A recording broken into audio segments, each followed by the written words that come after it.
And this is What's on the Tape, Season 8, Volume 11. Yes, we're up to 11, simply because we've still got a lockdown in the English side. So until that's over, probably another week or so, is it?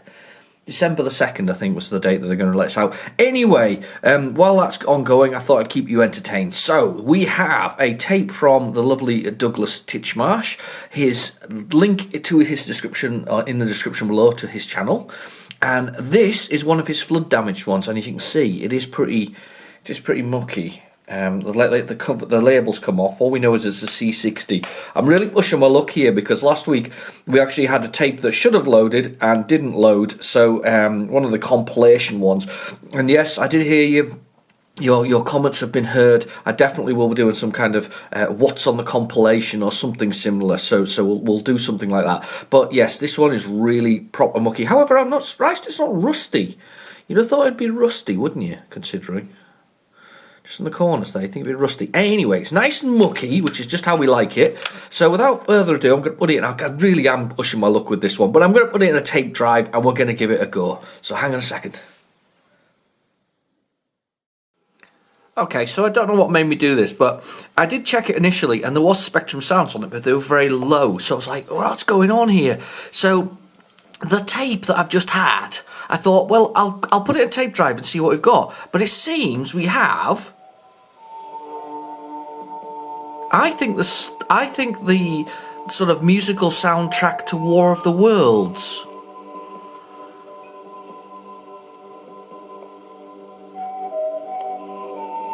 So it's not quite Spectrum stuff. So we'll have to scrap this tape because we've got War of the Worlds here rather than actually Spectrum things, and it's squeaky as well. I'm amazed it actually works. The quality of the Spectrum sounds that are on there were pretty bad. But yes, it's not Spectrum. That's a real shame. Let's start again. Hang on a second. We'll do it all over again. Right, I know we've done this already, but here we go. So this is another one from Douglas' collection. I picked it out because basically it's this old school design or what, you know, the speed stripes, that sort of circular globe style logo, you know, leaderless tape. Now, it says it's a C12, but when I opened it in this lovely gaudy yellow packet, it's not. So, in a strange sort of way, we're going to be doing another What's on the compilation. This is from Prism Promotions. I don't know what pack this is from. I think it's the Paxman Promotions. It says in the top corner, Paxman Promotions. And it has a View to Kill pack, it is. And this side apparently has got a View to Kill. I don't know why it's so big, actually, that side. And then on the other side, we have... on side B, we've got Friday the 13th, codename Mat 2, never even got into that game. I've got loads of copies of it, never got into it. Pyramid, which is an absolute classic. We've got the Test Match Cricket, we have Beaky and the Egg Snatchers. Two of those from Fantasy Games, of course, or Fantasy, which is Pyramid and Beaky and the Egg Snatchers. I really like those. 1986, so I'm hoping that this from the View to a Kill pack, so that must be one it was called. I'm hoping that these load, but we'll see. So we'll give it a try, just because I found it in the pack anyway. This will be another one that went through the floods, but at least we know what's on it, so we can have a try at it. Anyway, I'll see you in a second after I've loaded this drive. All right.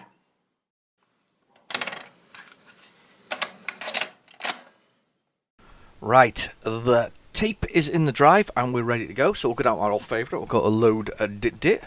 So I'll just get that in now. Load a dit.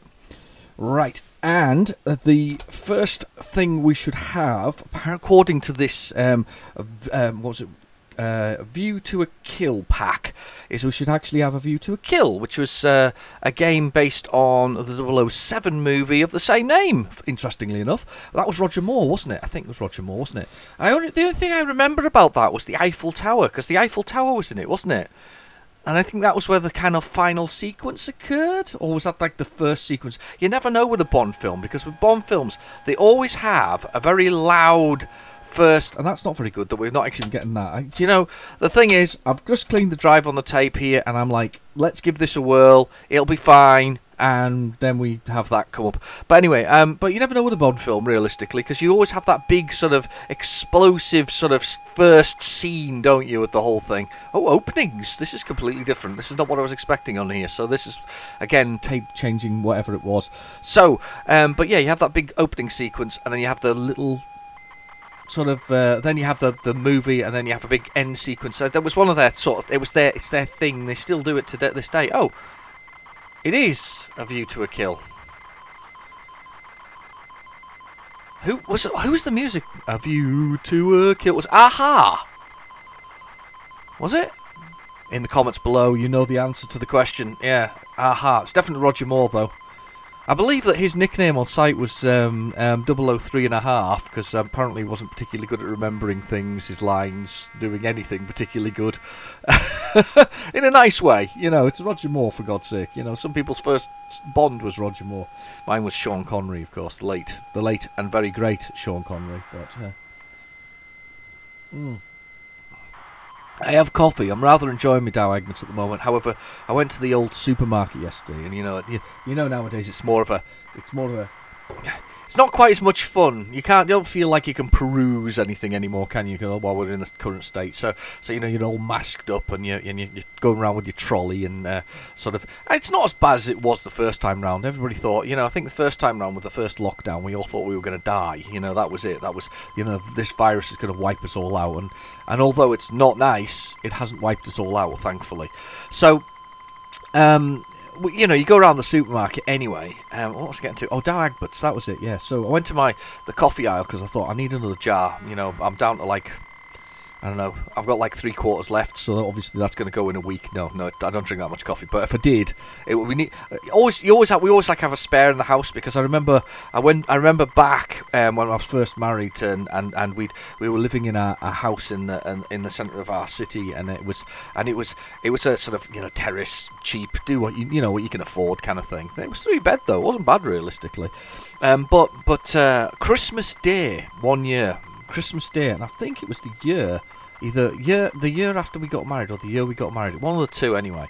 And I ran out of coffee, and I ran out of coffee. And I don't function without coffee. I literally can't function without coffee. It's intravenous. If I went without coffee, it's like going cold turkey. It's like train spotting. We ran out of coffee on this Christmas Day, actual Christmas Day.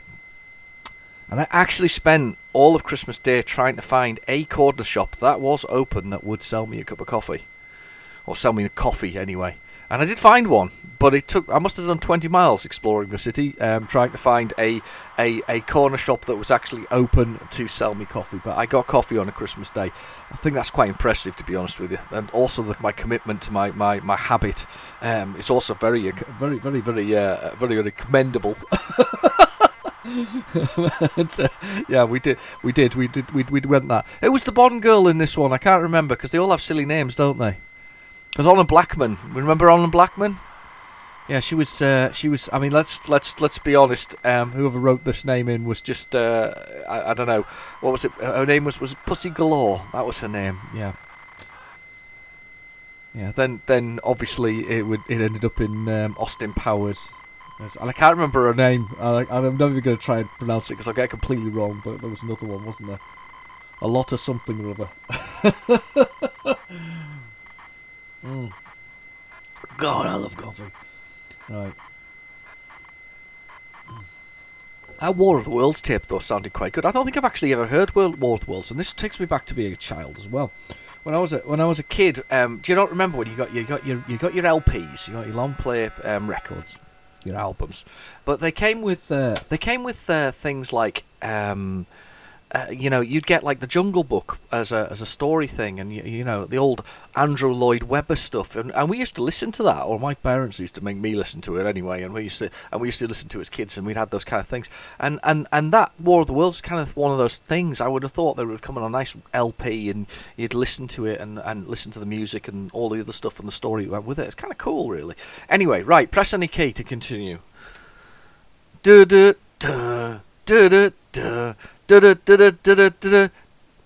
the music?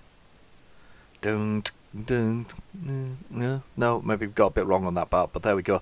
That's the eye moving across. That's flipping awesome. I didn't even know it did that. I've probably got A View to a Kill on Bug Bites re-release, and I don't know if I've got the original. James Bond. There's even said James Bond, Denmark.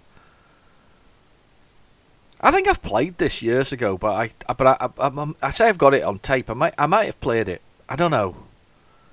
James Bond, A View to a Kill, 1985. Glider Rose. Alright, okay. That's very exciting. Many thanks to David Bishop, Chris Palmer, Stonesoft Limited. Thanks to Tony Knight and his team. There's a lot of people involved in this one, realistically. Can I push a button and carry on? Because I don't... No, I have to watch. Now, I've got a little problem at the moment. I have a stupid Yorkshire Terrier, right? It's currently gone in the garden because the bird food's out. And when the birds go out to get the food, because they get nuts and they get bread and whatever else we put out for them, and usually on a Saturday, it goes out in the garden and waits for the birds to throw stuff off so it can pick it up and then bury it. It doesn't actually want to eat it, really, but it will if it has to. So it's currently locked itself in the garden again after my little boy let it out. I did say to it, if it did went in the garden, it would stay in there. Now, James, your mission begins. Oh, it's a multi-loader. This is a bad sign. This is a bad sign because we don't have a tape counter on this. Right, we're going to push the button. James, your mission begins. Start the tape. Mission impossible. Tape would explode or burn. I kind of like that thing though with the old eye. They're doing the whole yeah, you know, the James Bond theme tune. That's kind of cool. I don't dare move though, because this dog's driving me nuts. Right, you stay there. Stay there. I'm gonna go let the silly Yorkie in. Hang on. Just stay there. I'll be back. I did say to you. I did say if you went out, stay out. Come on. Verbal.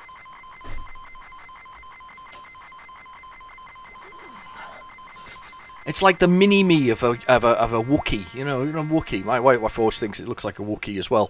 It's like a mini-me of a Wookiee. It's like Chewbacca's illegitimate love child or something similar. That's what it looks like. It's just the stupidest dog.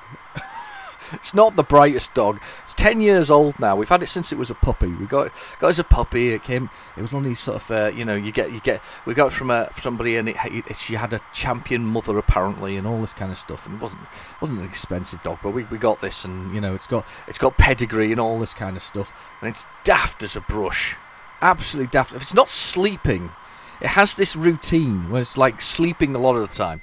It has this routine at 10:30 every single night.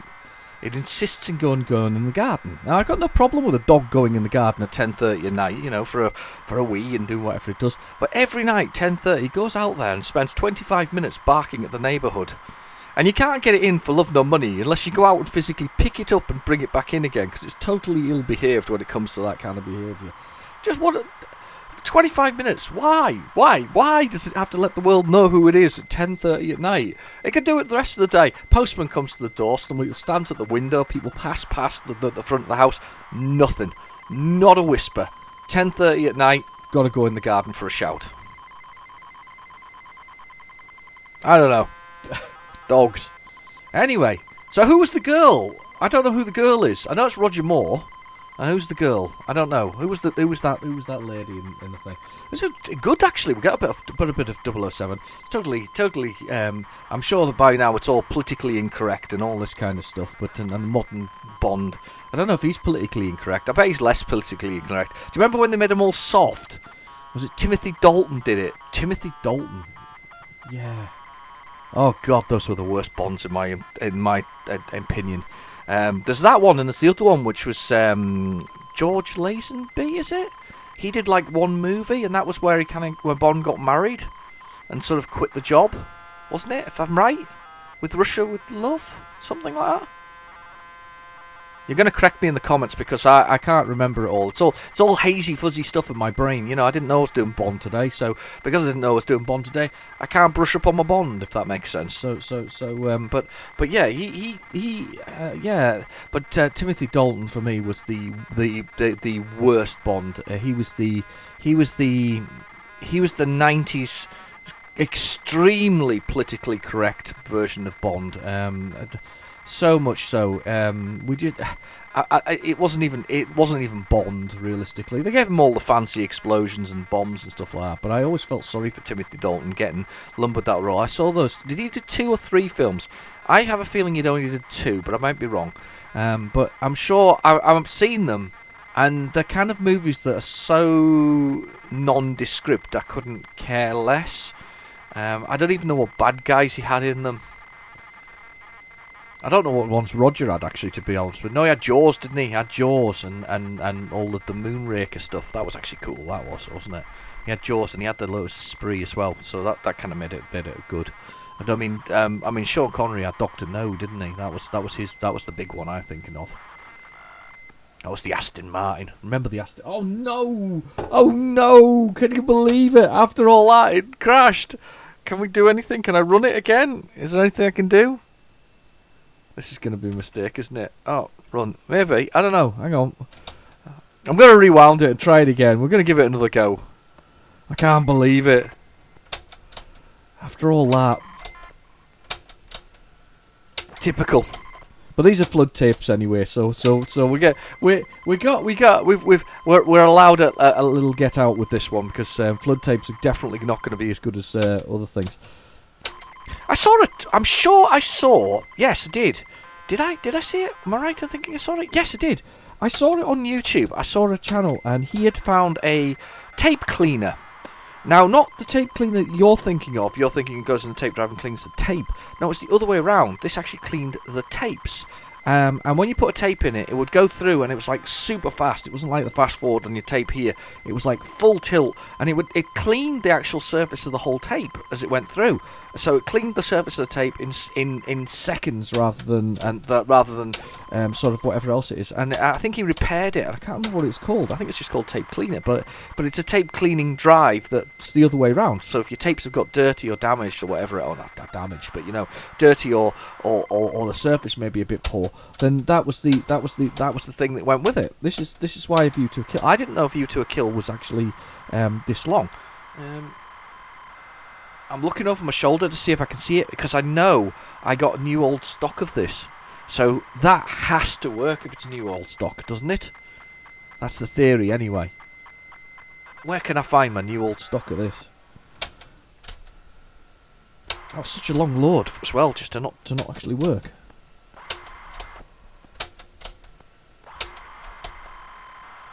Right, okay. That explains why A View to Kill is one side of the tape. It does. It explains why it's one side of the tape because it's obviously the whole side of it. I feel like I've played this, but I can't remember. See if this is it.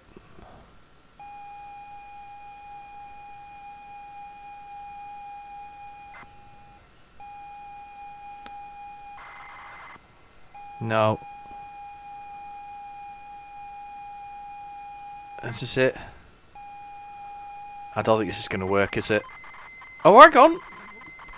Oh, hold the horses. This might yet work. I don't know whether or not we're going to get the screenshot again, or whether it's going to load, but we'll give it a try. We'll give it a few minutes to see if it works. Hey, we got the Bond intro. What else can you ask for? I'm just trying to see, though, over my shoulder whether I can see this. Where did I put the new old stock? It's because it's in one of them piles, those piles of stuff. Or is it in a pile of... I'm just looking over my shoulder again. What can I see? I can see... Where did I put Bug Bites? Oh, no idea. Do you know what? It's the beauty of not organising anything alphabetically. Yay! Yeah, I know. I'm a lunatic. Get slightly screw loose. I do things that require everything to be sorted and nice and neat for the rest of my life, but I don't have to when I'm at home. That's the thing. Yeah. Lunatic, absolute lunatic. Right. Anyway, I can't see it. I can't see it handy. I even know what case it comes in. They did these absolutely. Seriously, you pay for designers, right? And they do the copy and all the other bits and pieces for it, and they get the game ready for you to go back out marketing wise. And the Bug Bite ones, they're just these I don't know, light blue, powder blue, I think is the colour, powder blue thing with the Bug Bite logo on it, and it just looks crap. And I can't describe it in any other way. They really don't. These re-released ones from them, because there's Glide Rider and there's a few others and whatever else, the re-released from Bug Bite were just naff. They just looked awful, and I don't know why. I mean, if you look at, for instance, the Hit Squad ones, they're a professional re-release. Even the Kicks ones, they're a professional looking re-release. Bug Bite ones, just nothing. They weren't they were more 70s than they were 80s. 80s was loud shouting and aggressive sort of colouring. Even the early 90s was. Tie-dye didn't go away for a long time, if you remember. It's still there, I think. I think you still get tie-dyed things. I think it's a bit of a push to find it, though. But the point is that they were loud, aggressive colours, and they coloured their cassettes in loud, aggressive colours. And you say, oh, but the Hit Squad wasn't loud, aggressive colours. Well, it was a deep blue, wasn't it? It was a deep blue, and it had their logo on it, and they really went to town with it, and it had that 80s feel with some striped lines at the bottom of it. And if you've got Hit Squads, you're now looking at them going, oh, you're right, I am. Yeah, I am. I know, because I'm looking at them as well on the shelf. But the point is that the and I just don't understand that the powder blue ones. It just didn't shout, if that makes sense. I actually don't like it when Firebird rebranded and made the covers, changed the covers from their white label thing. I actually quite like the white label in comparison. However, I could see it seemed more amateurish than the way they went. But the way they went then didn't standardise, say, the back covers of them entirely. So if you look at a Hit Squad, they've all got the same sort of red and yellow. Is it yellow? Yeah, red and yellow, and a numbering system and all this kind of stuff. Whereas Firebird didn't do that. They wrapped it round. It made it look nice. It was beautiful. I mean, there's nothing wrong with them. They're just not so quite nice to collect. I mean, but if you look at, for instance, I'm looking up the Virgin Media ones, and even the Kicks one. They had a format and a style for the spine, for instance, and a format and a style for the way the cover went, and it just made. We all like a bit of standardisation. I am utterly amazed that blooming worked. Right, can we change the keys? No, we can't. Option 1, option 2. So option 1 is cap shift Z L P. Right. The other one is QA symbol shift caps fire. None of these are good. I'm going to go with option 1 because that looks like the most likely one. So 1. Come on then.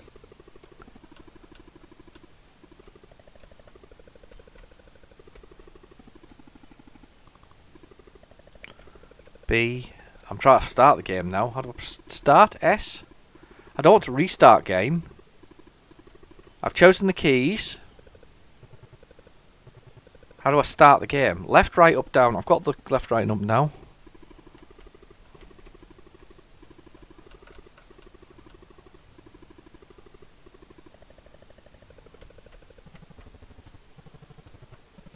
It's got the music, I think, for the Bond theme there going on in the background. I can.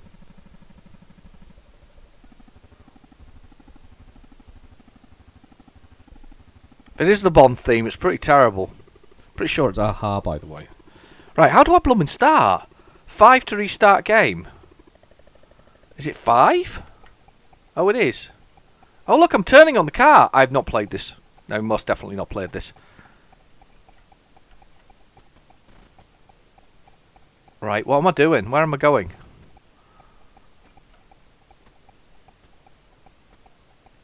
Okay, where am I going? kind of cool with the 3D look on it. What am I trying to do? Have I got a bomb on board or something? I'm going a bit faster now.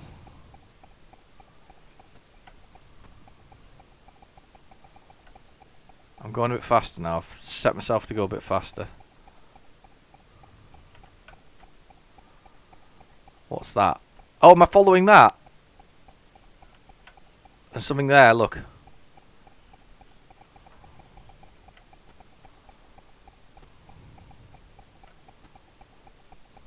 Alright, okay. Gonna go this way, follow it down here.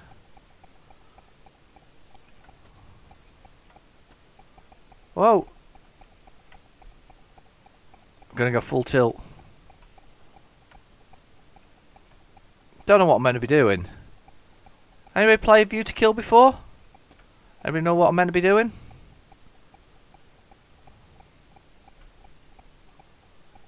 I'm going the wrong way.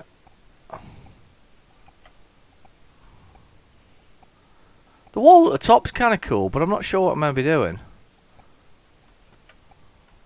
Yeah. I'm in reverse. Now bounce forward into forward.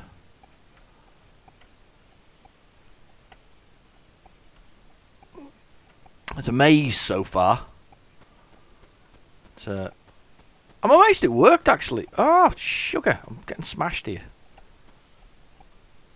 Right, I'm going this way. Right, okay, what am I doing?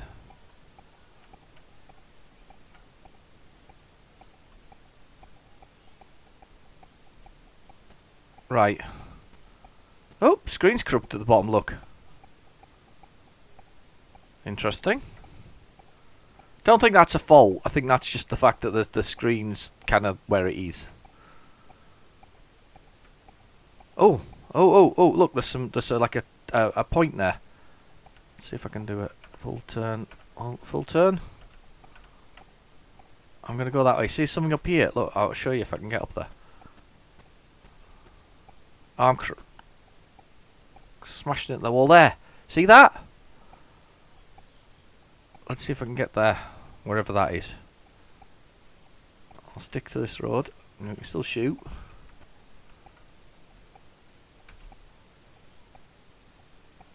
There we go.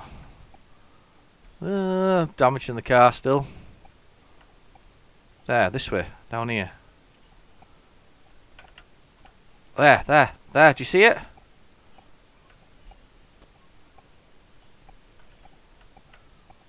Whatever that is. Yes! I don't know what that does. But we've done it. We got one. One down. God knows what it does. There's another one. We got another one. Okay.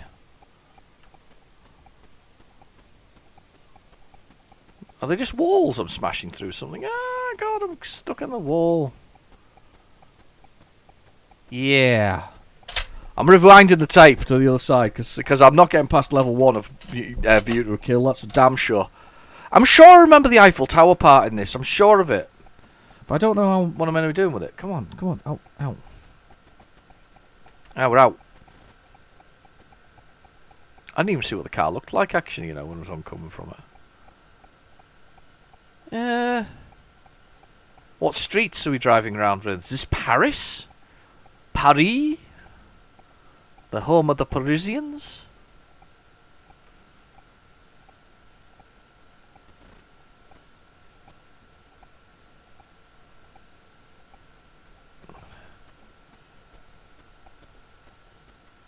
Smashing the car up a bit.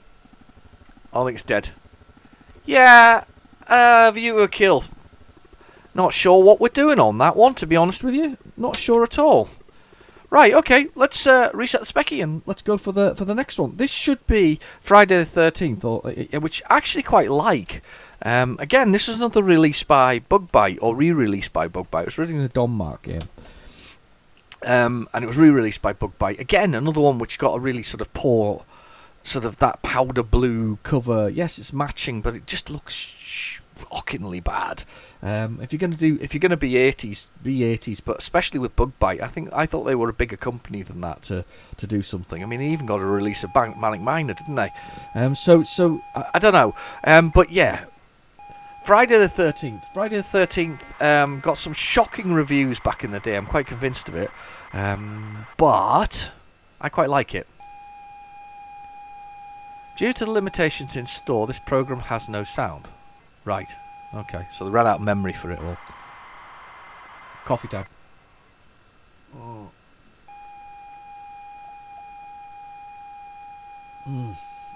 Oh, that's good. Now, I have no idea what's happened to the Yorkie. On somewhere.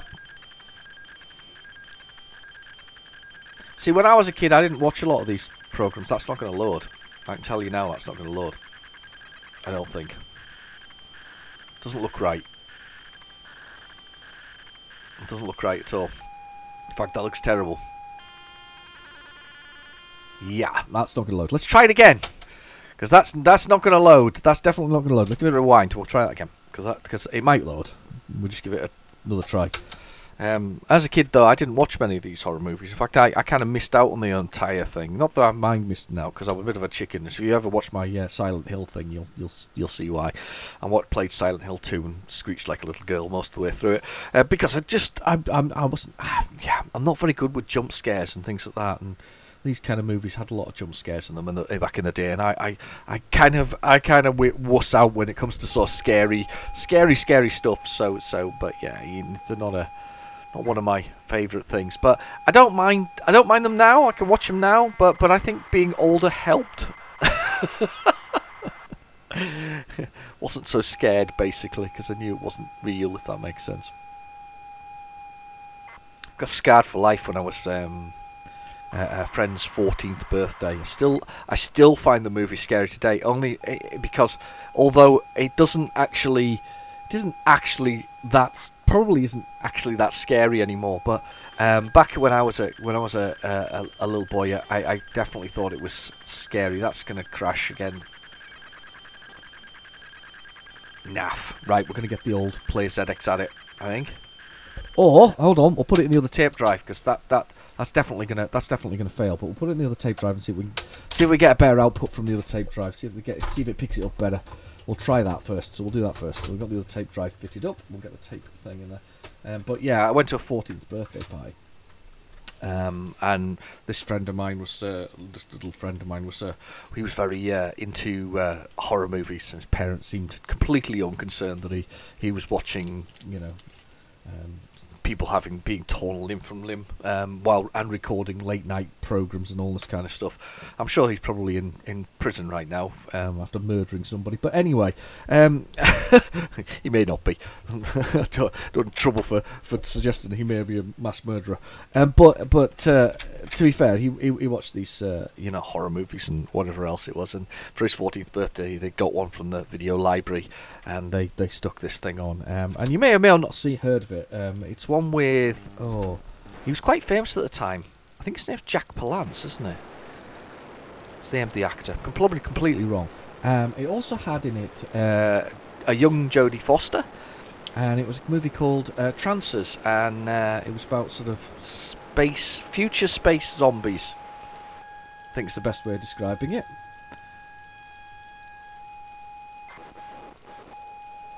That's not going to work very well, I can tell.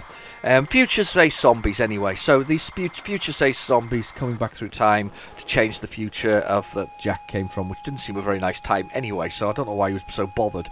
And my resounding sort of thing, apart from being terrified for weeks, I couldn't sleep because I thought space zombies were coming for me. You see what I mean? What a wuss. But space zombies coming for a week. The other thing, the resounding thing that reminded me of, or the thing that was most I found most interesting, was it had this most wonderful punk rock version of Jingle Bells in it. Because they were the Jodie Foster's flat, because she was obviously the main female lead. Jodie Foster's flat was above a punk nightclub, and this punk nightclub used to look at that. good old Jason's mask there. Punk nightclub, and they used to sing things, and it was Christmas time, so it was jingle bells, but jingle bells, and it was really, really. Actually, to be fair, it's one of the best parts of the movie for me. But it's not a bad movie. Definitely would recommend if you can find it. It's probably like in that B set. No, to be fair, no. Let's be honest. I know exactly where it is. Amazon Prime. That the sub basement of Amazon Prime. If you've got Prime and you've got the free movies, because if I can watch a movie called Killer, what did I watch the other day? If I can watch a movie called Killer Sofa the other day on it, you can most definitely find Trancers on it. So anyway, press the key. Friday the 13th is trademark Paramount Pictures, copyright Denmark, licensed to Paramount Pictures Inc. Press the key to continue. You and your friends are spending your summer holidays at Camp Crystal Lake Holiday Camp, or Crystal Lake Holiday Camp, miles away from civilization, unaware that Jason Voorhees, God, noise, yeah? Has a filthy grotto close to the camp. No, he doesn't. He just loiters in the forest, waiting for pervy campers. That's what he kills. It's the old horror movie cliche. The only way you survive a horror movie is by being a virgin and never doing anything naughty, by being 100% good. The moment you become a horny teenager, you're dead.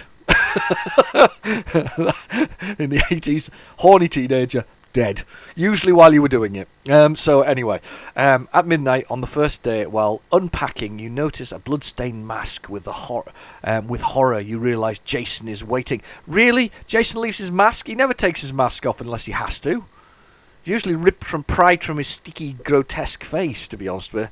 Terrified, you must protect your friends from the marauding Jason and finally dispose of him before he disposes of you.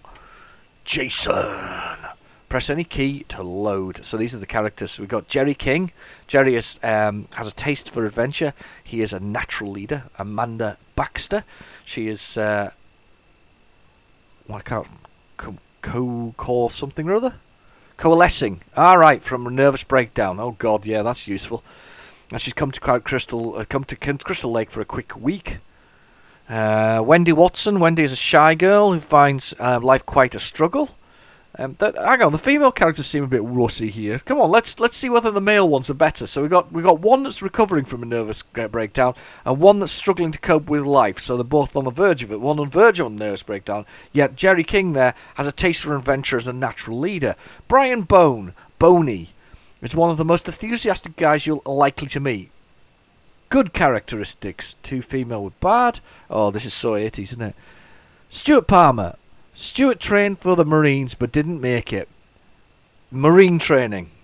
Which character are you going to choose? Anyway, let's push a key.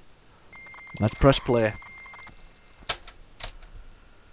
Ah, shit.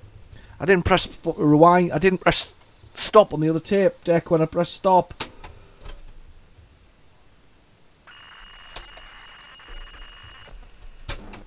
Ah, idiot. So all the time I was reading that, I've been playing.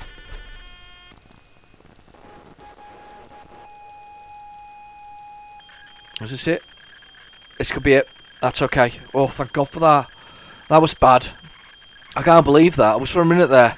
What an idiot. Shouldn't press stop at the right place. I love the coloured lines on the side of it, by the way. I did say that as well. I was a bit off on the female characters there. None of them.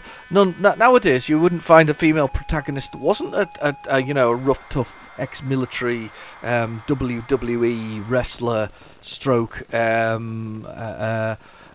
supermodel, but feminist at the same time, wouldn't you? That's the way it would go nowadays. I don't mean that. I'm actually not complaining about that in any way, shape, or form. I have no issue with that at all. In fact, when I generate characters in things like Skyrim, I always generate a female character. I'm not bothered one way or the other. Good old Ubisoft, though, don't believe in female protagonists, apparently. Even though, don't they own, what's it called? Tomb Raider, though. Are they not a Tomb Raider? I know it's core design originally. Yeah, they've got strong male characters anyway, because the Assassin's Creed thing kind of made them say that they're going to stick with that as the underlying sort of thing. God, this must be some game actually, size-wise, because the fact is we actually had to load to read the instructions at the beginning of it to actually be able to load the next bit. Good way into this week. But we did get a view to a kill to load. A little bit of effort, but we got to load, and we got to do the James Bond theme. And now we're doing another movie one. Are they all movie ones on here? No, because we've got Codename Matt on here and Pyramid. Brilliant games. See, brilliant. Remember to stop the tape at the right place, though, this time round. Oh, sugar lumps. Sugar lumps, sugar lumps, sugar lumps, sugar lumps, sugar lumps, sugar lumps. That's probably me. That's probably my fault. Let's do quick load again. I'm sure we can do this fast. Come on. I'm going to rewind it. I don't know what's happened to my tape drive, but my daughter decided that she would press it for the first time, to sort of do it. And ever since she's pressed the stop button, it's just a bit sticky. It takes a bit of effort to get it to stop, and I don't know why. I don't know why it's got so awkward on my other tape drive. But anyway, we'll not argue with it too much. Right. So we've got the intro sequence, which we've got to stop the tape for and then go again. So we'll do that really quickly this time round. Made a right effort of doing the whole loading without loading. Yeah, there's no sound. I know there's no sound. Didn't this come out on the Nintendo as well? The Nintendo Entertainment System, the NES. I think it did, Oh, the crazy Yorkshire Terrier wants to go outside and check its stash of bread in the garden. It feels that it may have been stolen away by our other dog, who is currently in the outside with my missus in the summer house, being knitting and cuddling up to the fire, and my missus. But it feels clearly that it will have been robbed during the last 30 seconds that it's been in the house. I kind of like the way it does that load there, when it does that, and then it goes back to doing the flashing and colours. That's really cool. Right, so quick load, hopefully, here. Straight into the next bit. Straight onto the next bit. Fingers crossed. I remember building these screens with little plotting things on the screen, because you could save the screen output once you got it. You didn't actually have to... You kind of had to do a program to draw it and stuff like that. It kind of does a funny load there, doesn't it? Right, stop the right tape. Have to give that a whack. Right, press K, press K, press K, press K. Press a play key. Stop hitting the arm for my microphone. Fingers crossed it'll load.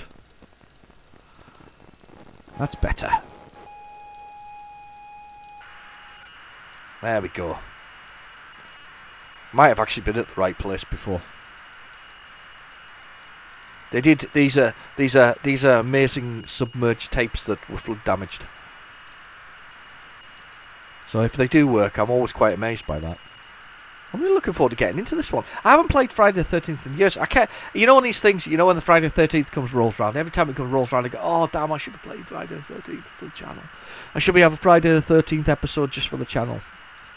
I mean, I did my Silent Hill 2 videos, which were for Halloween. Unfortunately, my total ineptitude at playing the game, plus complete horror most of the time, I was usually sweating afterwards playing it. It meant that I took me a few more episodes after Halloween to finish, but at least I completed it. I was actually quite pleased to complete it. I got the apparently the okay ending. I didn't get the bad ending, and I didn't get the sort of terrible ending. If you want to hear me chatting about it, with my friend Retro48K, please, I'll put a link in the description below, but please pop on over and have a little listen to our we did a sort of podcast thing together about it. We had a little long chat. We're going to do some more chatting together, because we just talk crap. I mean, if you want to listen to Retrogamer discussing rubbish that only we find interesting, then you're welcome to stop along and have a little listen to it. Because you know what? Sometimes it's interesting to listen to people's point of view, and you'll find that sometimes that they're very similar to your own on certain things. So, I think we're planning. I think we're planning one this weekend. I'm hoping we are. It's very ad hoc. We kind of hook up via Skype and do a sort of a recording via Skype, and as I say, very ad hoc. Right. Okay. So that's me. What's fire? Right. So that's me. I don't know who I am. I think I'm one of the girls first here. So Jason always comes from, I believe he always comes from the left-hand corner of the screen. I may be wrong. And I need to find, he hasn't killed anybody yet. I need to find a weapon, though. I need to find a weapon. So there's weapons out here. We need a weapon to wallop him in the head with. Those are all the counsellors at the bottom there, the camp people. Is that a weapon? It is. There we go. Got a scythe. Pick it up. What hits with it?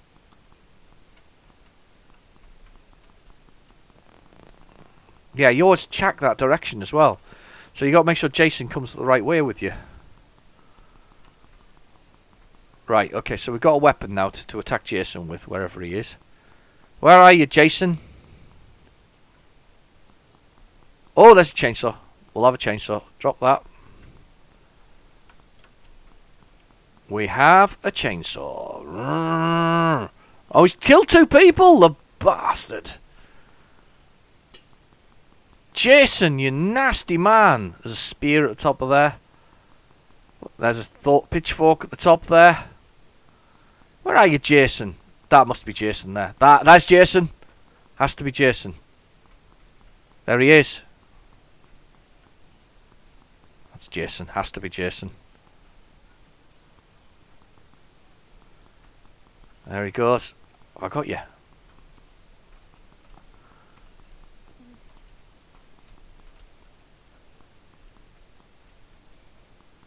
Oh, he's gone. That's got to be Jason. Oh, it wasn't. I've just killed the camp person. I am Jason. I am Jason Voorhees.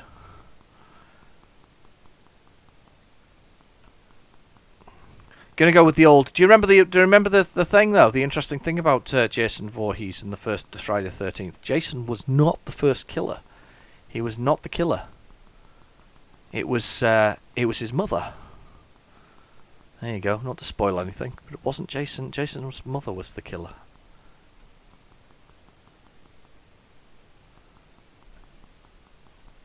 I don't think he's a bad guy.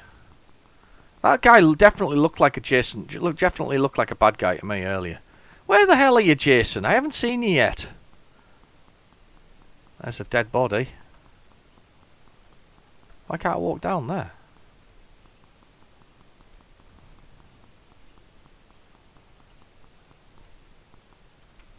Oh, there's another camp person. If I murder all the campers, does that win? Do I win? Oh, there's a knife there. Should we change it for a knife? Let's have a knife. We've had a chainsaw. We'll have a knife. We'll knife him now. Ah! I have a knife now. Oh, what's that? What's that? What have we got now? We've got a club. This is ridiculous. Where are you, Jason? Mama's here. And I need to do something teenager-y to encourage him to come and play with me. Gotta be a teenager.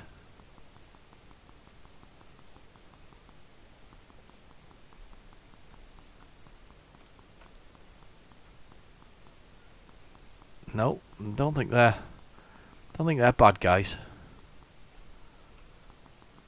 Oh, that's right. I forgot you can go in the church and stuff. I forgot you could go in the buildings.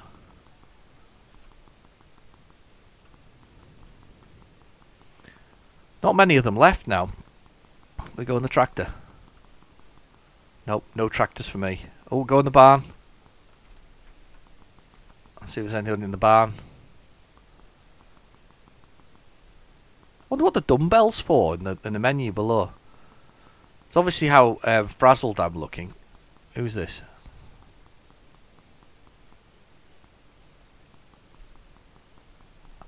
Where are you, Jason?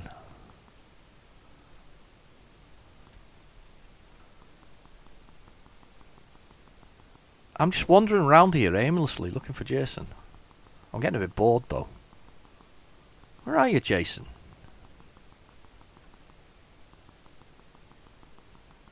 Don't even think it's a particularly large level. I'm sure he just looks like one of the other people until he starts chopping at you as well. I don't think he looks like anything special. He just starts hacking away at you and trying to tear you limb from limb. Is that something you pick up? Yeah, what do you do with that? Oh, do we put this back in the church?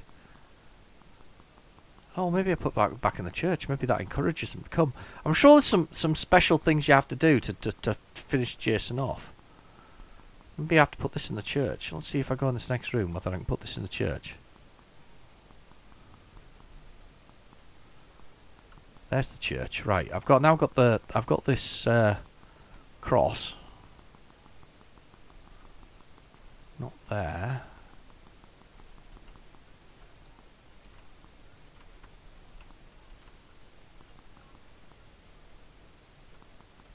Put it in the church. Doesn't seem to encourage him. That Jesus looked a bit too Jesus-y, if you know what I mean. It was too much pinned to the cross. I thought it was something else. I'm doing terribly here.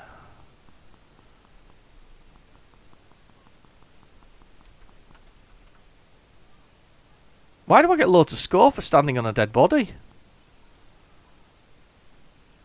Look at that, my score's going mental standing on a dead body. Why'd you get a score for a dead body?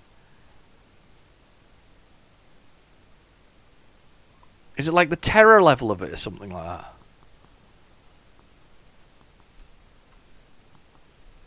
Must be. Must be the terror level with it. Very weird. I can't find Jason at all. And they've all gone up there. There's a house. Let's go in the house and see if I find Jason in the house. Oh, we'll watch the telly. Because it's the wrong way around. We'll stand on that side. There you go.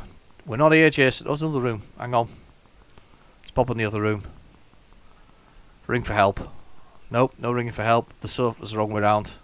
It's a killer sofa. Oh, Jason's just gone on a murdering spree outside. Right, I'm gonna quit there because that's just it's not as good as I remember it to be, and I don't even know what I'm meant to be doing. I think we missed Jason there. We definitely missed Jason on that one. Right, okay, let's press the play button in a second. Get down the load it dip, and this is Codename Matt, which I have no idea how to play. I've seen it before.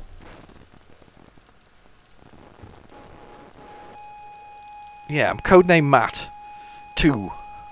So there must have been a number 1, I assume. Not a game I remember. I don't know who made it either. Another one that would have been on my Bug Bite one. So this is a Don Mark game.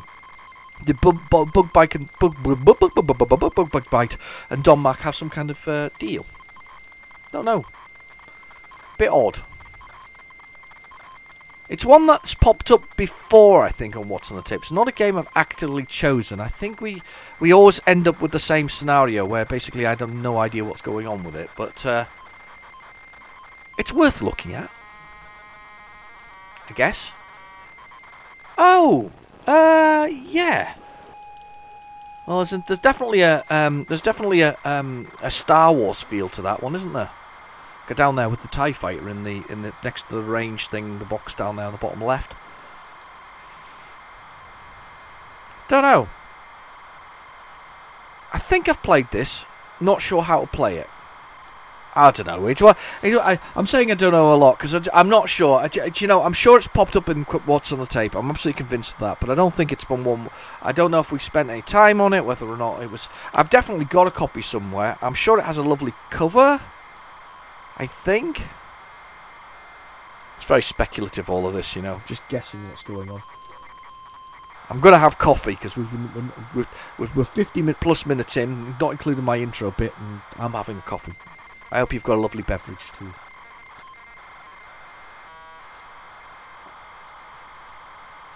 Oh, I love coffee. It's great. Oh, I need it on drip.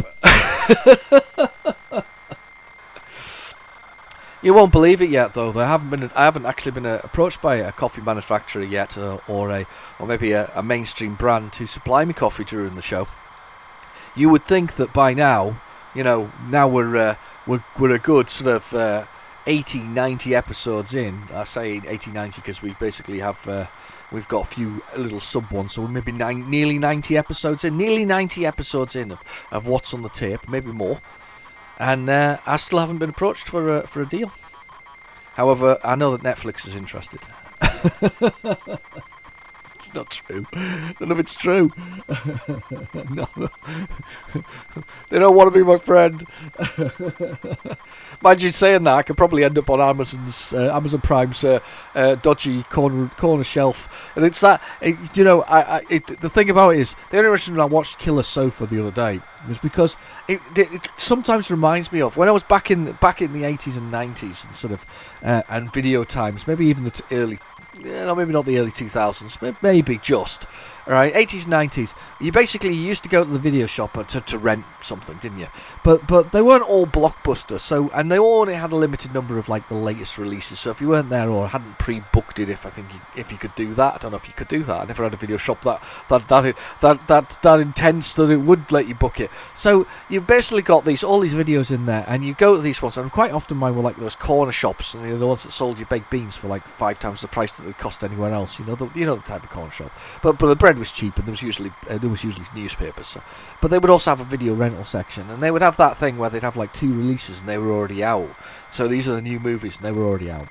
So you then because you're already there, you go, well, I'll just have to choose one of the things that's here, and you flick through the movies. And you flick through the movies, and you look backwards and forwards, and if you're with a mate or something similar, or a girlfriend, partner, or whatever, and you're there, and you're going, what do you think about this one? It's one of them B movie 80s love things. It's not quite risky business. It's more I don't know. It's the TV movie love story or horror movie of that type, and you know what, you go, oh, I want a horror movie. Oh, they got Killer Sofa. I've not seen that before. And by the way, it was a recliner. I'd like to point out that bloody Killer Sofa was actually a recliner. It wasn't actually a sofa, it was a recliner. And the imagery of the picture of it is this big sofa with huge fangs biting. Well, it's not even a sofa, sorry. It's a recliner with fangs biting. So it's Killer Recliner, but I guess Killer Recliner isn't quite as good as Killer Sofa. So Killer Sofa, so you go, oh God, I'll rent Killer Sofa. We'll go for it. So you rent Killer Sofa. And it turns out to be palatable enough, thankfully. So thankfully it turned out to be palatable enough. But that's what Amazon Prime is for me. It's like the bargain basement of videos. It's like an old VHS corner store. It's just not got the best titles. It's got some, and they're there for a bit, and then they try and sell them to you. And I notice now that they're really pushing the fact that they've actually got a free section, which is what's free to you, because literally everybody who's got it goes, oh God, do I have to pay for that one as well? And it's really annoying. Anyway, by the way, that's the end of my contract with Amazon Prime. That's gone now. There's no chance Jeff's going to call me and say, come and work for me now after I've said that. However, to be fair, they do actually have a sort of variation of YouTube that goes on there, but I don't know how it works. Anyway, right, here's our ship. Let's see if we can work out how to move. I'm moving the angle. What am I doing? Right, okay. So I got the angle moving. What's to fire? It's a lot of, this one's a really complex game. There's lots of buttons. but I can never. That's why this one never gets any play, you know, because there's a load of complex buttons, and you're pushing them all. And I've now pushed. I think I put it on hold here. This is one that I really need to get into, and I'm not even going to stop here long. Just going to say that this is a game that really needs a little bit more attention. I've not actually been able to. I've never got into it. I've never given it the attention. I will have to give it the attention at some point because there looks like a lot of things there that I might enjoy, but I don't know what I'm doing with it. And every time I push buttons, you know, things flick on and off. So we're just going to move on. We're just going to, simple as that, we're going to move on. Codename Matt, have you played it? Did you like it back in the day? Is it worth me putting the time into it, or is just loading it like that just enough for most of the time? Right, I don't know what's next. I think it's Pyramid. And if it's Pyramid, I'm in heaven, because I love Pyramid. Pyramid's one of my favourite single-screen arcade shooters. I'm sure it's Bob Hamilton, who still makes games to this day. Still sells them through Chronosoft, so he's still doing games right now. I'm sure it's Bob Hamilton. There you go, Bob Hamilton, and he did Beaky and the Egg Snatchers as well, which is kind of a bit like Joust, if you've ever played Joust. This one's a shoot 'em up with a little sort of tactical shield generating thing. It's one of these games that you really. I should be able to finish it at this point. I've been playing it for so long and so often, I feel like I should do it. It has the most wonderfully long, convoluted story. And while that's loading, can I see it? If I can see it, I'm going to get the long, convoluted story down, because it's worth a laugh, and I can see it. Hang on, you stay there. I'm going to reach up and get it. It's a long way up. Hang on. I'm just going up there. If I fall over, you call for the ambulance. It might be too late by then, though. Oh, no, it's not there. It's not there! Hang on. You stay. Hang on. It's over here, I think. No, I can't. Oh, I can't see it. I thought I could see it. I've got the Doomsday Castle. What's that one say? Hang on. I'm just looking behind something else. Where is it? I know it's here somewhere. It's not in a pile. Come on! Where are you? Where are you hiding? It's here somewhere. It's up. Oh God! No!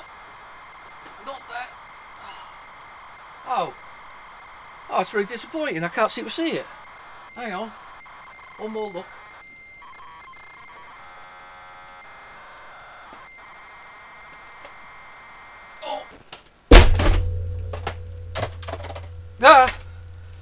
Oops!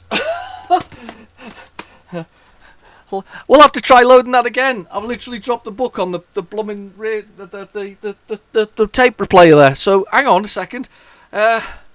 Loaded it. Oh my god! I can't believe I did that. Right, rewind. Oh, what an idiot! You're lucky I didn't actually stop the recording as well.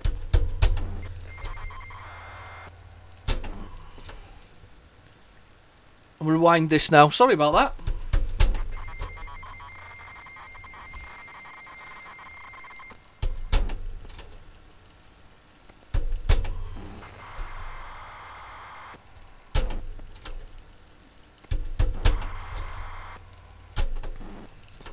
Tape deck has been a bit of a pain. Sorry about that. There we go. Load again. Sorry. No, it's not.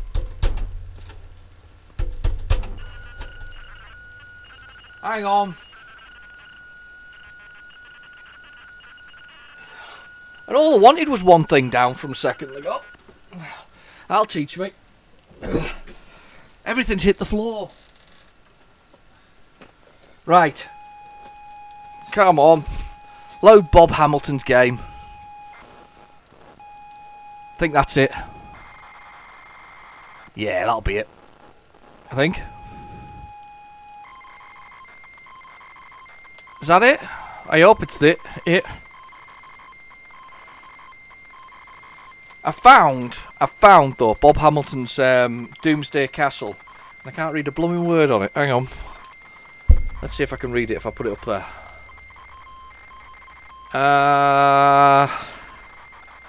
No, that's... Hang on, that's the wrong game. That's gone too far back. We've gone too far back. That's Codename Matt. I've gone too far back.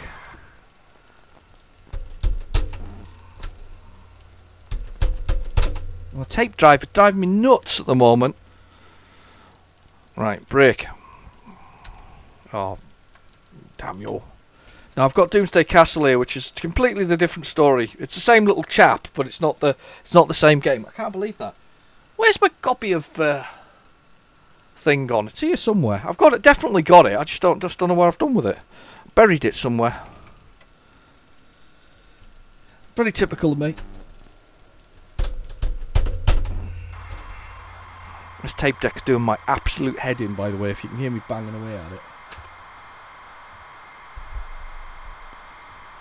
Just trying to get it working. I can't believe I did that to you. Sorry about that. Apologies.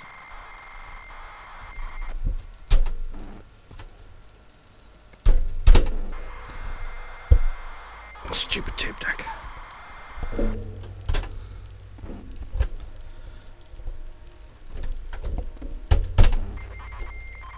Ah! Rotten! I'm hoping I've not passed it here in the process of doing that. Looking for that has just ruined it. Ruined it! We were working!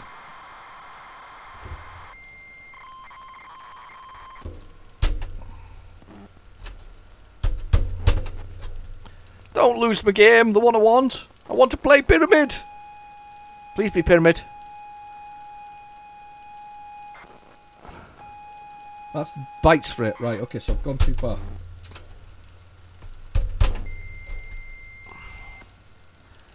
Right. This might be Pyramid. Be Pyramid. Be Pyramid. Oh, it's a disaster sometimes, this thing, you know? It's extremely ad hoc. I literally sit down with a tape and go for it. I never, ever test them, try them beyond sort of like listening to the sound that's on them to make sure we got Spectrum stuff, and even then I managed to fail at that sometimes as well. Like this morning, or in this episode where I kind of, went with the first tape, heard Spectrum sounds, and then just had a little inkling of a bad feeling, and I thought I better just check a little bit further, and I checked a bit further, and it was just music, and even that Spectrum sound was terrible. You couldn't hear it. I had the tape cassette player turned up full blast just to try and get at it. It was a nightmare. But I'm really disappointed. I can't find my copy of Pyramid somewhere. And do you know? I know where it is. I just can't get at it without pulling a whole bunch of stuff down. So typical. Just typical. Great game though. I played Pyramid though first on, and it appeared on Soft Aid. Now that's actually one that I've done in a previous episode. I think I did that in season 7. I did the end of the season 7 was volume 10 was the one that where Pyramid first appeared. I think I played it previously, but I played it on the Commodore 64 as well. I don't think it's on the Amstrad CPC, but I may be wrong. It did seem to appear on most things, and to be fair, it would probably be. Unfortunately, I would suspect it'll be an awful Spectrum conversion for the CPC. The problem with the CPC is it's a lovely machine, but because the Spectrum was the more dominant product and whatever else it was, and back then they didn't really. I don't think they had the same sort of tools, and I discussed this once with one of the developers who ported a game, and he was saying that he basically was given like 6 weeks to port the game from the Spectrum to I think it was the Amstrad CPC, and he said it was really hard work because the Amstrad CPC, although was the same processor and theoretically the instruction sets were all the same, it wasn't quite the same in the way that the various parts of it worked. To be fair, it has the most arcade colour palette of any of the machines that I've ever seen, to be honest with you. Probably with the exception of the MSX, which is a different machine altogether. And MSX is really bizarre because MSX is basically Microsoft's exchange of basic and coding sets. So you can actually have people making MSX games for lots of different models. So Toshiba, Sony, you know, this kind of thing, and Sharp and other things that made them. So there was lots of different ones for the MSX. So the MSX was just an interchangeable thing. It's probably, if anything, it was Microsoft's first attempt at almost an operating system that was kind of compatible with all. So anyway, right, Q, A, O, P and space will work for me nicely, so I'm going to press number 5. Right, so this is the pyramid. So what we'd have to do is we start in chamber 1, which is the one at the very top of the pyramid, and we're working our way to the bottom, and that is the aim of the game. I'm going to assume it loops after that. So we're this little man here, and at the bottom you've got the little A, which says 12. Now if you shoot these aliens, that goes down. Once that gets to 0, a diamond is dropped. This diamond at first is dangerous to you, and then and I get hurt by them. It then becomes, so it's dangerous to them, then it's dangerous to you, and then it's pickable blue. And once you drop it over one of these, it opens the door to allow you to drop through the hole into the next level. You have a power level, which is the P. You have a score, I think it is, yes, for that level. Power level and score, and then you have whatever level you're actually at. I like this game. I think it's a really good little arcadey game. It's good fun, and it's enjoyable, and you can get a nice, you can play for a while on it if I'm honest. These shields need to be opened, but they take a little while, so it goes from green to pink, and then from pink onwards. Yeah, and your score goes down. You take more time to pass the level. Oh, I got this one.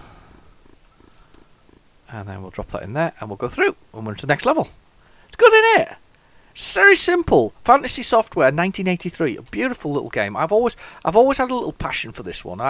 When I first played it, I was quite enamoured by it. And I first played it on the Software tape. Actually, it was not. I didn't play it on anything else. So I would assume that was Bob giving away his game, or Fantasy Software giving away their game for free, because it was for charity, of course. Obviously, it gets more difficult the longer you go. I like the fact that he's sitting in a little bubble with his machine gun zapping away. And I think that's kind of cool. I think that's one of my favourite things about it, this little machine gun that's zapping away. And he's doing that as he goes along. Zap, zap, zap, zap with his machine gun.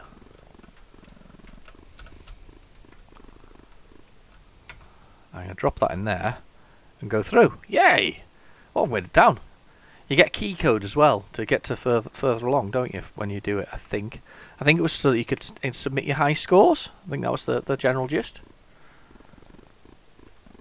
There's little balls. Go up and down the level. I've played this on the Commodore 64, and it's actually really nice as well on that. Plays really, really well. And we go, open that one. It's a great game. Simple, intuitive once you know what you're looking at. Takes a second to learn what it looks like. It's one that I always feel like it's one of those ones you could easily do a challenge on, because there's such a little. It's such a little easy little game that you could easily do a challenge on it. There we go, down another level, making my way down, key code, little fuzzy ball things. I can't believe I dropped that I dropped a great big book. You know what it was? It's a great big book on XQL. I was going to say SQL. It's on the QL, actually. Lovely big book on Pascal for the QL, and I dropped it onto the tape deck and stopped it. It did not like that. I didn't like that. Oh, if they get the diamond, by the way, as you're dropping it, you're stuck. Very good, isn't it? Look at that. Simple game.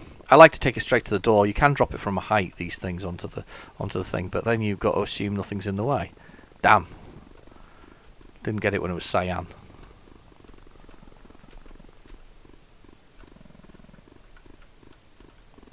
You get hit with it, you lose it as well.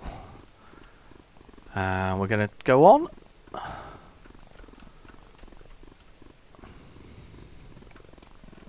No, I didn't actually want to drop it there anyway, so that was rubbish.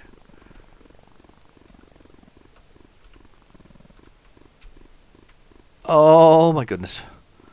I'm doing really well here, actually. Look at this. I'm whizzing down the levels. I'm not going to go much further, though, because you've seen the general gist of it, and I'm not going to finish it. Well, I've never finished it, to be fair. Love this game.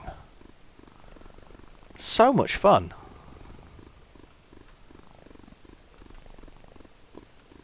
So I've forgotten you're there. You still there? Hello? I'm just concentrating on the game. Very, very simple. Just such a joy to play. You know, just a damn good game. A lot of fun. Right, I'm going to leave it there. We've got the next one. I can't even remember what the next one is, actually. Oh, it's Test Match Cricket. That's gonna not float my boat at all, because I'm not a big cricket fan. Not a big cricket fan. Never really liked it at school. Was just I don't know, but to be fair, my school didn't play a lot of cricket. We played rugby and football most of the time, and nobody really likes. To be fair, when you're a school kid, you don't, unless you really like those kind of things or that kind of person. And I wanted to go home and play on a Spectrum most of the time. So, but I didn't really like rugby much, because you could get really badly hurt in rugby. You weren't meant to, but you could. And I wasn't very skilled at football, and I never really practiced. Everybody knocked around with a ball, didn't they? But I wasn't very skilled at it, so I didn't really enjoy it. I didn't enjoy it until later life, actually. I used to play a lot of football in later life, and then I ripped my cruciate ligament to pieces. So after that was the end of football. So I played it for about 10 years solid, and then stopped playing because I did so much damage to myself. Hey, it happens, doesn't it? It happens. But cricket was just one of those games that I don't know.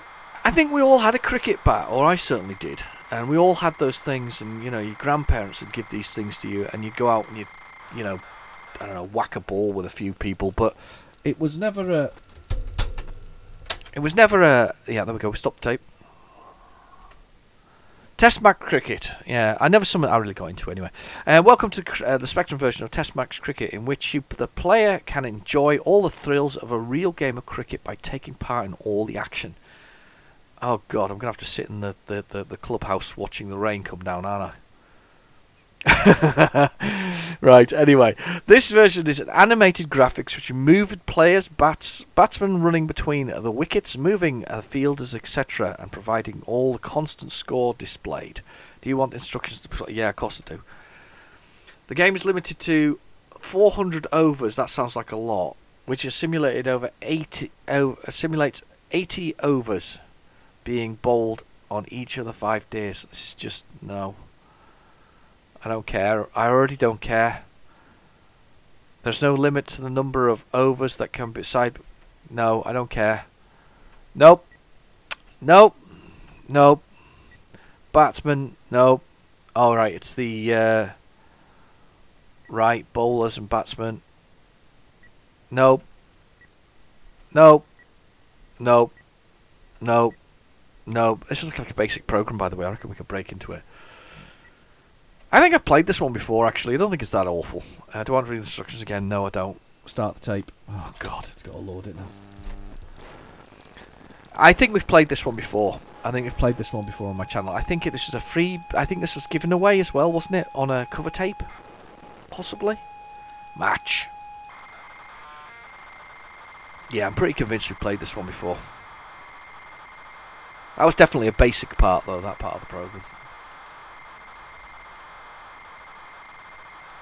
I'm excited. The thrill of cricket is exciting me. It's not true. I know. It's one of these things, isn't it? The thing about sport, it's one of those weird things that it's a spectator thing, isn't it? It's a spectator thing. Yet people who watch sport go, how the hell do you watch computer games being played? It's the same difference. It's still spectator sport, even if it's electronic rather than sort of real life. I think nowadays don't they do horse racing that's gambling based on computerized as well? I think they do. I think you go to betting shops, I think they do that now as well. I might be wrong. Don't tell me if I'm wrong, because I don't do betting shops, I'm afraid. So I'm sure somebody said to me that they're electronic now, and I don't understand that. The point of the anything mechanical, say your one-arm bandit or your fruit machine type of thing. When they were mechanical, there was a mechanical, I guess, whiz to it in the sense of whatever else it is. Nowadays, of course, if it's a computer program, mechanical, you can, you set the odds and do whatever else, it spins around, blah blah blah blah blah blah, and then it pays based on that. But when it's a computer program, theoretically, what if somebody's doing really well and won a few times on the device, and can you not just rejig the program to do whatever the hell it wants and never then pay out again? So that poor person then just dumps all their money into it. Not that I approve of gambling in that sense anyway. I don't mind gambling. Sounded very prissy there, didn't I? But it was no. I don't mind it. But would you not just? Does it not? I don't know. Does it not defeat the object of it realistically? Maybe just me. Was never into it. I just remember that. Where was I? When the first time I ever saw one of these £200 gambling machines. The ones you get in these working men club. I remember seeing one of those for the first time, and that was mechanical as well. Never saw anybody win it, but definitely there. Use computer teams, yes please. Yeah, this is the ones. Press enter to continue. I'll bat. Enter. No, just C to continue. Select your bowler. 6. Oh, this is all. It's all computerized, whether or not they hit it or not. Do I want to run? No. Yeah, that's all you get the options of. It's actually not bad, this one. It's not awful.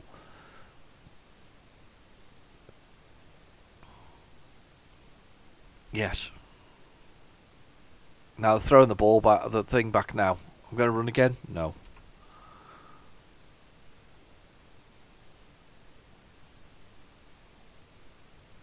Bowler 2. So they're bowling to me. No, not going to run for that. No. Can you hit it somewhere else, please? No ball. No.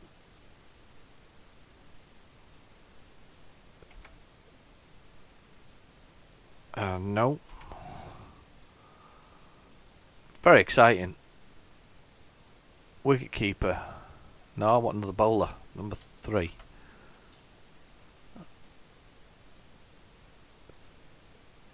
Yes. No. Yes. No, that's enough for that. Oh yeah. No. It's all yes and no's, this, by the way. We're just working out whether or not we should run for it. It's actually not bad. I did say this before, it's not bad. It's not bad at all. It's not the worst I've ever seen, and there are better ones. What's the name? There's a couple of famous cricketers had them, didn't they? Don't know which ones, but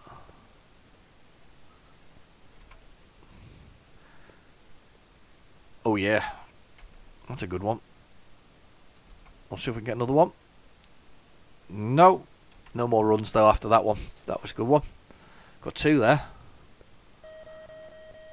4 runs, yes. Cool, very good. We'll make border bowl. Yeah, I want to run. Yeah, I want to run. Run out. Oh well.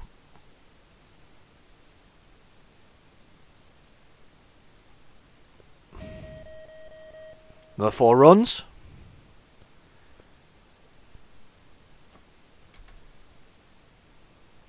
No more running. The 4 runs.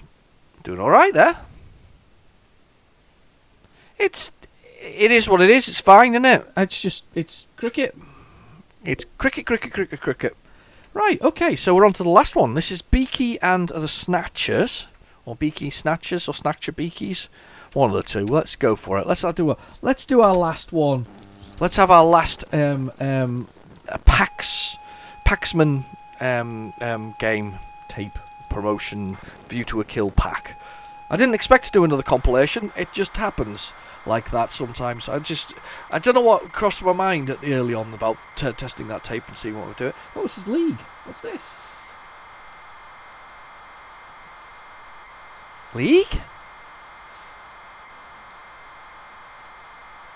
I hope somebody hasn't overwritten it. This is a new one. It's not what I was expecting.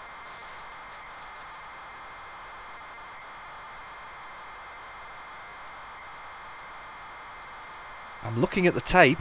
I hope somebody's not always overwritten it, but it's possible. It is possible. I wonder what this one is. League. Squeezed in another game on top of it. Ooh.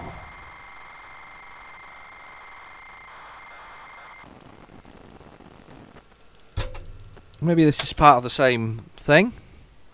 Cricket League, a Spectrum version of Cricket League Cricket. Oh, right, okay, so they actually put League Cricket on here as well. No, I don't want that. And then I guess... So they put on Test Match.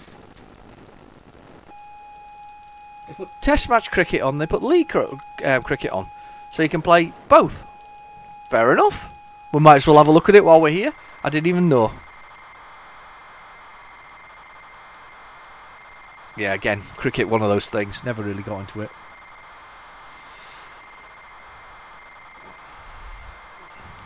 It's like, I've always seen it as it's a dry sport, if that makes sense, isn't it? It only works when it's dry, and then when it's wet, nothing really happens very much. I think when it's on, it doesn't really happen very much, does it? Anyway. I'm out of coffee. We're in bad shape here now. We're out of coffee, and we're almost at the end. But we're almost at the end of the tape, so we're almost there. I can't believe I can't find that fantasy game though. That's really annoyed me, actually. I'm sure it's on the shelf there somewhere. I need to do some other videos at the moment, though. I'm keeping up with the things that I do. Sort of a bit of Spectrum, bit of Commodore, bit of Amstrad, Arcade Challenge, which we do on the Retrotech 100 Facebook page. Bit of Euro Truck Simulator, a bit of Truck and Logistics Simulator, a little bit of that. Really like that. Done a few modern day video stuff. I think I've said this last week. I've got a bit of a split audience. Some of you watch all of it, and some of you watch just the retro stuff, and some of you just watch the modern stuff. So you won't even hear this conversation. To be honest with you, it won't even appear for you because you won't have watched this video. But a bit of a split audience. So and I quite like my split audience. And I quite like my full audience. It's nice. But it's interesting to see what people watch. Things that I don't think are very interesting get a lot of watches, and things that I think are going to be interesting. For instance, I did one of the Truck and Logistics just the other week, last week. Oh, absolutely pounded with dislikes for no particular reason. No, I don't want to load me on Teams. Computer Teams, please. I don't care. We'll do the John Players League when cigarettes were a thing that you could do. That's fine. I wish to... Can I bowl? Enter. See, continue. Who am I going to bowl with? Enter your bowler. Number 1. Oh, so I don't really get a choice. Just throws it anyway. Do runs. No. I thought I was bowling. I seem to be doing both sides of it, to be honest with you. I would say yes. Nope. No more bowling. No more runs. No. Yeah, it's alright. It's cricket. Can I break it? Yes, I can, because it's a basic program. and we can list it. There you go. It's a basic program. Hooray! So this one should be Beaky and the snatchers. Beaky and the Egg Snatchers is the next one. That's what it should be. Beaky and the Egg Snatchers. This should be it. Again, I think this is Bob Hamilton. So we're almost there. You're almost there. Beaky and the Egg Snatchers. So I'm feeling a tad uncomfortable. I think last week I'd said about my back being a bit sore. I've got myself a special seat, and I'm just now getting to that point where my leg's hurting a little bit. It's been a lot better this week, but I did a training course which I sat down for the majority of it recently, and I think. Sitting for a prolonged length of time, I did stand up a few times. I stood up, but you can't go off for a little bit of a wander like I do normally to kind of take it out. And as a result, I've had a little bit of a sore leg this week instead of feeling quite my normal self. Yeah, Bob Hamilton, Fantasy Software 1984. Bob is having a very good run of games. I love the fact that he's still writing them now. I wonder if he made enough money that he can do this for fun now.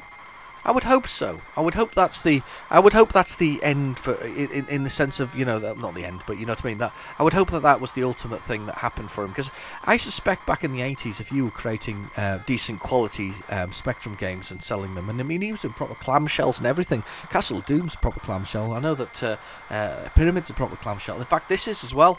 I think if I got a cassette version, single dual cassette, but either way, it's obviously selling enough. The games are still around today, and they're not particularly uncommon, which means that they're not particularly expensive, which means there was a lot sold. So Bob did all right. I'm assuming that Fantasy Software was his company. I would hope it was his company.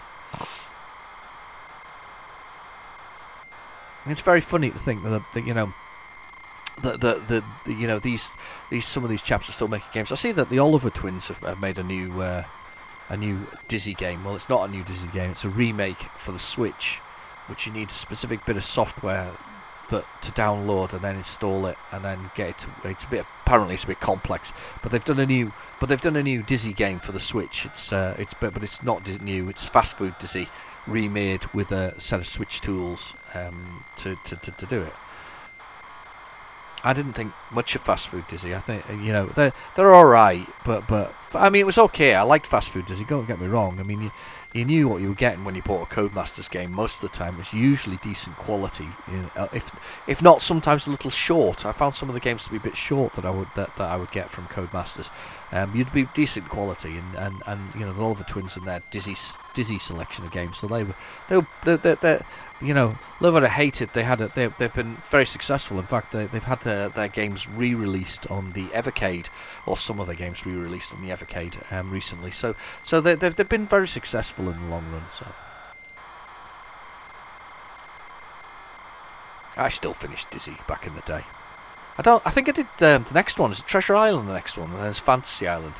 I'm sure I finished those ones. My friend was very much into them on the Amstrad. He loved them on the Amstrad. He used to go around and play them on his green screen, and he'd finish them quite frequently. And I know that I finished Dizzy. Definitely finished Dizzy. And I'm sure I finished the second one, but I don't think I finished the third one. I kind of lost track. Isn't there a point where I think again this is where you're moving on to other machines and consoles? I think that's the thing with youth, isn't it? You move on from one to the other. I think when my daughter looks back, I mean her first sort of consoles will be, and I know she's had played on the ones that I've got, but her first consoles will be like PlayStation 4. Her first one she bought herself because she wanted it was be the Nintendo Switch. In fact, it was her who encouraged me to buy one. I wasn't intending to buy one at all, and then I got it and realised that it's actually the only collector's current generation console that's still around, that's still going to be collectible for, if that makes sense. All the rest are just digital downloads, which basically means that the games are valueless for the most part. Oh, was that crashed? That's just typical. The last one we're on, Beaky and the Egg Snatchers, has crashed. Let's see if I can find it on PlayZX, and we're going to load it off that. That's called Sod's Law, that. But yeah, I think her generation's is different. But she's gone PC generation now. Because we don't see the point in the new one. So Beaky. How do you spell Beaky? I don't know how to spell Beaky. I'm gonna look it up on tape here. My brain's gone blank. Beaky. There we go. Beaky and the Edge Snatchers. I have got it on PlayZX. I'm going to put PlayZX on and we'll do it through that. Let's stick it in there. Got to take a tape cassette adapter on the old mobile phone. What a world we live in where we can do all of this. It's fantastic that way, realistically. Nothing too not too modern, but just perfect enough for us to enjoy the games of the past. Let's just do that. Instead of rewinding that tape at this point, we'll just go with a nice, hopefully. That's me moving the tape thing round in the connector. Stop.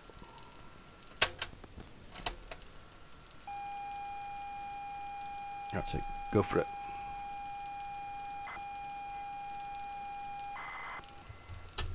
That's me just moving the phone about and twiddling the cable and making it not work. Silly boy. I was twiddling with my cable. A bit dodgy. I don't even know what the controls are. No idea. I'm still annoyed that I can't find that game though. It's gonna. After this, I'm gonna be delving through the shelves. I have to get past a pile. I've got a lovely big pile. It's about it's about 5 foot tall. Is that about 1.7 meters or something like that? 1.7 meters, 5 foot tall of Xbox original games that I've got to get past to get to it. So I have a feeling I know exactly where it is. However, I'd like to point out that I'm not the only one piling in my office at this point, because I've just spotted earlier that my missus has been piling Christmas gifts for other people. I don't know, it's not even Christmas yet, but by the end of by the end of October, she'd purchased all Christmas presents. In fact, I'd purchased all her Christmas presents as well, because I don't deal with the kids. She just tells me what to buy for the kids, if that makes sense. She collects it all up and things like that. So she does that. She also gives me a list of everything she needs. So by the end of October, we'd already got all Christmas presents for this year. So she's now sneaking things into my room, my space, to allow us to sort of deal with it when the time comes, whenever that is. 1st of December, everybody's getting their gifts, basically. There you go, have them. Well, not first. Be the 2nd when we're allowed to go see people, isn't that right? So, 2nd of December, assuming that the lockdown is over. And we're no longer locked in place without social lives. So, Beaky and the Egg Snatchers. Yeah, this is definitely. I remember playing this. I don't think I played it on my channel, but I definitely played this, and it's tough. It's tougher than I thought it was going to be. I thought it was going to be easier, and it turns out to be actually quite a tough sort of joust style clone, which is hard to play sometimes. But if you've not played Joust, the idea of Joust is that you have to strike the opponent with your jousting pole, like they used to do the medieval knights, where they used to ride each other horses with little shields and a jousting pole, and they used to strike each other, and the idea was to knock them from their horse. Well, the same idea in this is you to fly above them with a flying whatever else is, and impact on the enemies from above, causing them to fall from their things. Then you have to kill their corpses. Well, that's certainly what you have to do in Joust anyway. I can't remember if you have to do that in Beaky and the Egg Snatchers.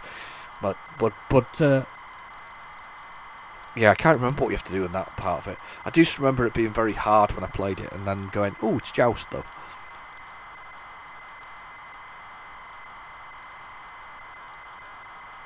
No coffee left. Did I tell you that?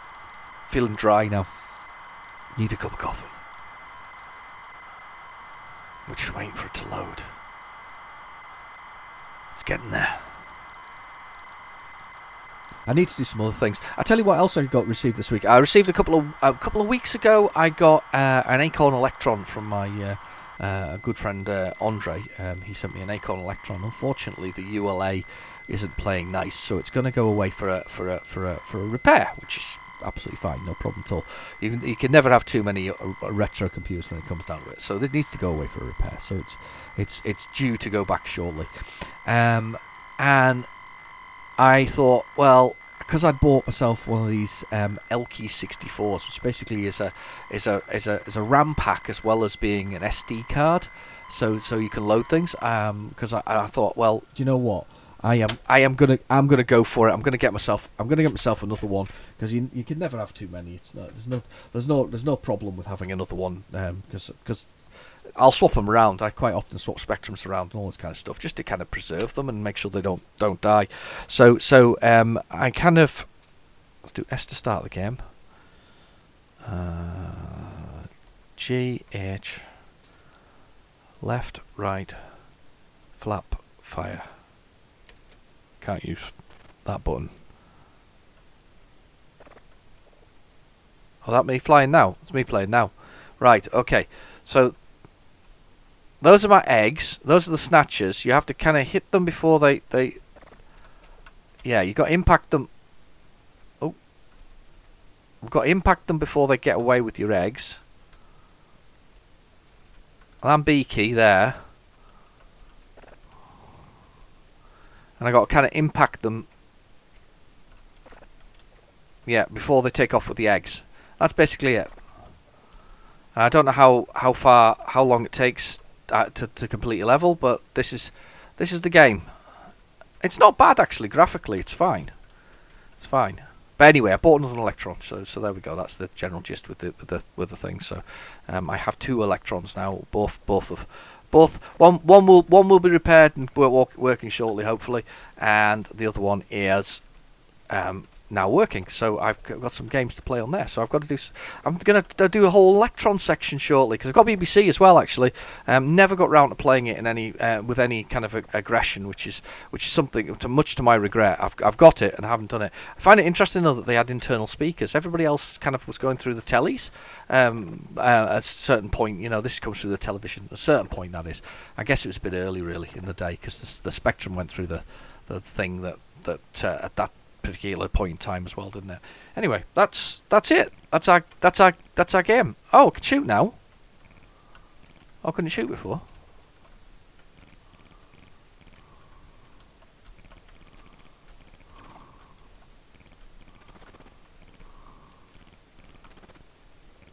All right, okay. Out of magic. I can shoot now. Not one of my favourite ones. It's got the same layout of Joust as well, but it's not quite Joust. It's alright. Not one of my faves. It's very well designed, don't get me wrong though. Everything Bob did everything Bob still does is very well designed.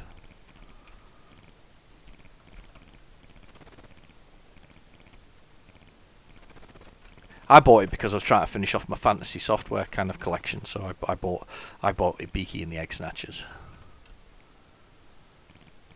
For that reason.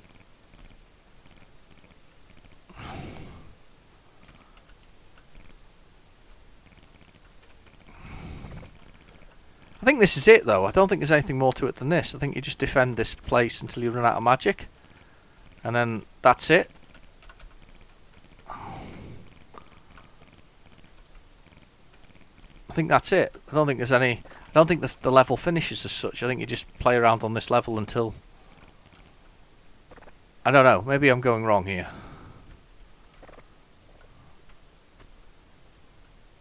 Oh! Can I land with the... Can I get the egg and take it in there? Oh, I'm missing something here. Do I have to shoot so many aliens and then I can make an egg? Is it like the other game? Because I went blue. I went yellow before, didn't I? Oh, right. I'm missing something.